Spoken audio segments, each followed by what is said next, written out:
All right, guys, it's a late one here. I apologize on the late YouTube video, but I'm still getting it done on Monday, so it's solid enough. Home Run Derby just ended. Vlad Guerrero Jr., congratulations to him for winning the Home Run Derby. Very entertaining.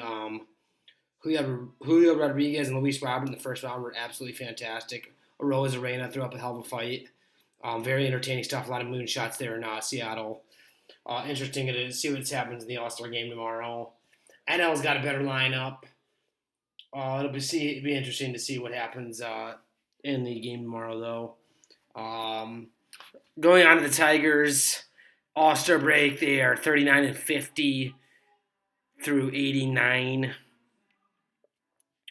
The homestand that just ended was a 6-game homestand before the All-Star break.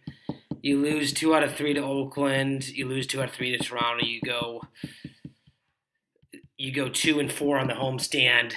You should have went 3-3-1 yesterday and pulled 4.5 back of the division.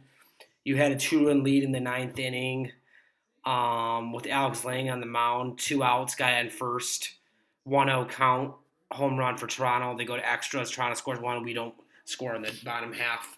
They win 4-3 and steal 1 from us. That's a very frustrating loss yesterday.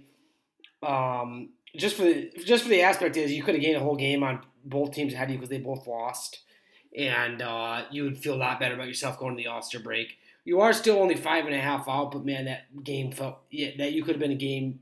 You could have gained a game yesterday and been 4.5 out, feeling like damn, we're 10 under. If we would, because we would have been 40 and actually we would have been 9 under. We would have been 40 and 49. So I mean, you're feeling a lot better there. It's just, it didn't happen.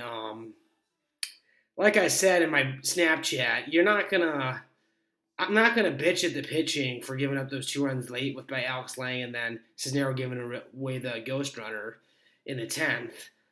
I'm gonna bitch at the offense who had multiple opportunities to blow that game open off Bassett / relievers from Toronto, and you got the big home run by Green.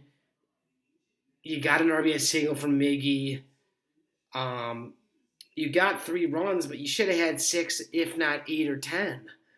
So that's the bigger issue for me is the offense is just not. They had 11 hits. They had 3 runs. The Toronto Blue Jays had 5 hits, 4 runs. They had freaking 6 less hits than us, and they won the game. That's just where it gets frustrating.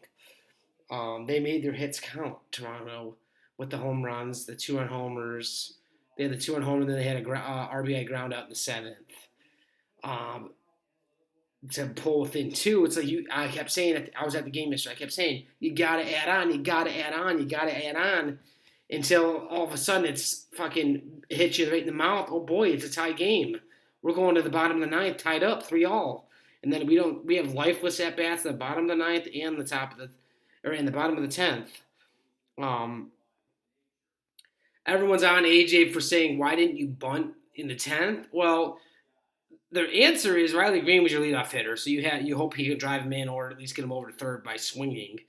And, Torque can't strike out behind him in the 10th, which he did. And then Verling's in a tough spot, 2 outs, and you base hit. He goes the other way, but he grounds out to second. I mean, it's just one of those things you got to be better at adding on early. You shouldn't even have been to extras. That 2-run homer shouldn't even affect you. You should have been up at least. You should have been up 3 minimum. And I'm being generous by saying that you should have been up by fucking 6. You should have been up by 6 or more. And that's just how it is. It's just Toronto's too good to be shut down, like that. We threw a no-hitter on Saturday, which was fun to see. Combined no-hitter with Matt Manning, Jason Foley, and Alex Lang, which was awesome. But you just got to find a way to win that game on Sunday, and they just let it slip right out of their hands. They had complete control of that through 8 2/3, and it just fell apart there. The last out, you fall behind Jensen, then you make a mistake right down the middle, and he did not miss it. He barreled it over the bullpen and left. And then you're sitting there like, oh boy, if we go to extras, I don't like our chances because Toronto's probably going to blow this open. Cisnero does a great job holding it to 1. But at the same time, your offense is lifeless in the 10th. The guy in second, you can't even get the 90 feet. You can't even move him up to third. That's really pathetic. That's really pathetic. Like I said, though, you gotta find a way to toss this out. enjoy your All-Star break. You have 4 days off. You do not play till Friday. And get ready to have a great second half. You need to come out swinging. You got your first 7 games are against Seattle and Kansas City on the road before you come back home for San Diego. You got to jump. You got to have a great start to the second half here. Hopefully, you take 2 out of 3 in Seattle, and you somehow take 3 out of 4, or even sweep the Royals. Starting the second half. This division is still very winnable, guys. The trade deadline's August 1st. What will Scott Harris do is the main question. You're sitting 5.5 back. If you win, if you steal a couple series here early on, you pull within 2.5, one depending on what happens. We're in the standings. Here it's going to really sway things. It's going to be interesting to see what Scott Harris is going to decide here. That's about all I got for you guys. Trade deadline should be very interesting coming up here on August 1st. Hopefully the second half can be a really magical run for us this year. Love to get back to the playoffs, man. We are overdue for that. I would love to see this team back in the playoffs. The Central is terrible, still very winnable, 5.5 back. The head-to-head matchups between the Central are going to be very key. Royals, White Sox, Guardians, and Twins. All those teams you're going to be playing a handful of times here.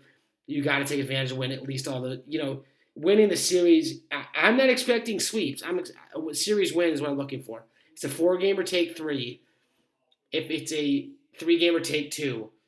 The 4-game series are harder to win. I understand that. You minimally have to split the 4-game series. But if you have a 4-game series against Cleveland or Minnesota, you got to try to take 3 out of 4 because it's the head-to-head. That is it's crucial. It's really crucial. Anyways, guys, thanks for supporting these YouTube videos. Really appreciate it. I will not be back on next Monday. Going to take an off day because I only play 3 games. So I'll be back on, what is that, the 24th of July? Let me get the actual date here for a sec. Should have had that ready for you. I apologize. Give me 1 second here. 24th is my next YouTube video. You guys have a great next 2 weeks here. I'll be back on here the 24th. You guys have a great one. Thanks for the support as always. I'm going to try to go live for the Kansas City game on Monday. I think it's an 8:10 Eastern start, so stay tuned for that. But there will be no YouTube video next Monday, but I will try to go live for the game at 8:10 Eastern. All right, guys, thanks very much. Have a great week, and hopefully I'll catch you on here for the live next week. If I do not, for some reason, I'll be back on here with the YouTube video the 24th. You guys have a great one. Enjoy your week. Talk to you.